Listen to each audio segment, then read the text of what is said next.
Sobrang palpak ko bang ama? It's all your daughter's fault. Masyado kasi siyang patay na patay dun sa kachat niyang afam. Bakit kaboses mo si Victor? Alam mo kasi, Iki, you're under a lot of stress. Baka kailangan mo lang magpahinga. Kasi kung ano nang naririnig mo eh. So, Ikit, how does it feel? Everyone hates you, even your dad. Pasensya na kung nadadamay kayo sa sitwasyon ko ngayon, pero yan na kasi ako ibang malapitan eh. Anong ibig sabihin yan? Nahanap mo ba? Sinurse ko, lumabas. May 1,000 eh. Ano kung malalaman kung sino yung mamutot sa akin?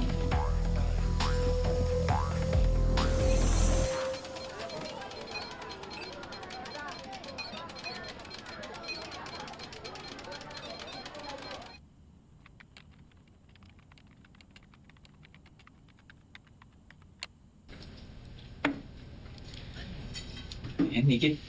Nilagay ko na sa filter yung search. Si Victor, ay Amerikano at 30 years old. Pero, at yung lumalabas, oh, nagpas 300 pa rin yung hits. Ano yung ibig sabihin? 300 na lang. At least nabawasan na tayo. Oh. Naku, konting kembot na lang mahanap na natin kung sino yung nanloko sa akin. Kuya, mga ate, magsasara na kami. Son, baka naman pwedeng kasi pa-extend kahit isang oras pa. Oh. Kailangan ko na umuwi. Wala na magbabantay dito. Son, dagdagan ko na lang ang bayad ko sa'yo. Sorry, hindi na talaga pwede.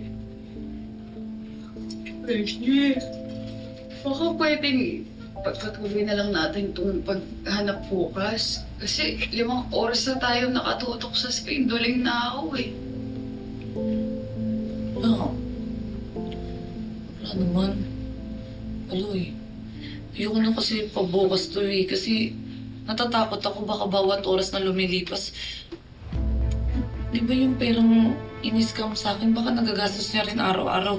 So ano pang matitira, di ba? Kaya konting oras na lang. Ano naman kayo sumuko, oh.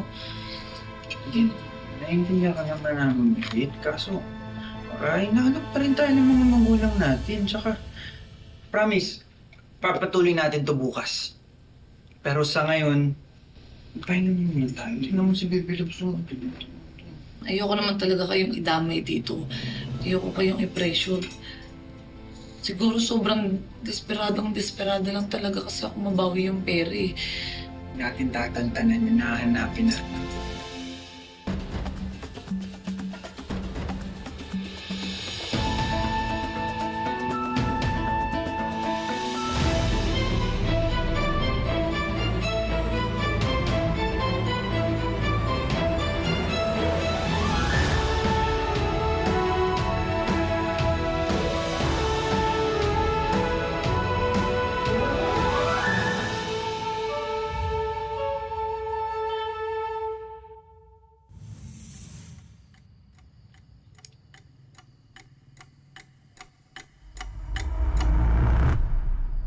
Oh, mahal.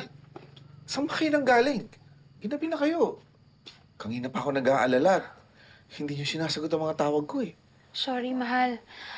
Nagyaya kasi si Ange na manood ng sine after namin mag-shopping. Naka-silent mode kasi yung phone ko, kaya hindi ko napansin na tumatawag ka. Mahal? Ba't parang... Anong namumutla ka? Masama ang pakiramdam mo? Ano nangyari? Don't worry about me, mahal. I'm fine. Inaalagaan ako ng maigi ni Ange. Buti pa siya naaasahan ko. Pero yung anak mo, parang wala talagang pakialam sa akin. Pagkaalis mo kanina, ayun, nagmamadali ding umalis. Isa pa yan si Ikit eh.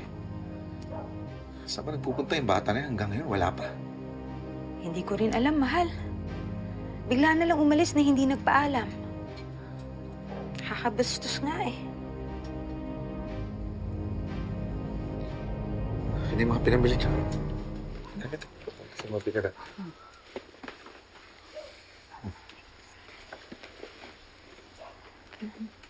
Nalayan ko na kayo, ma.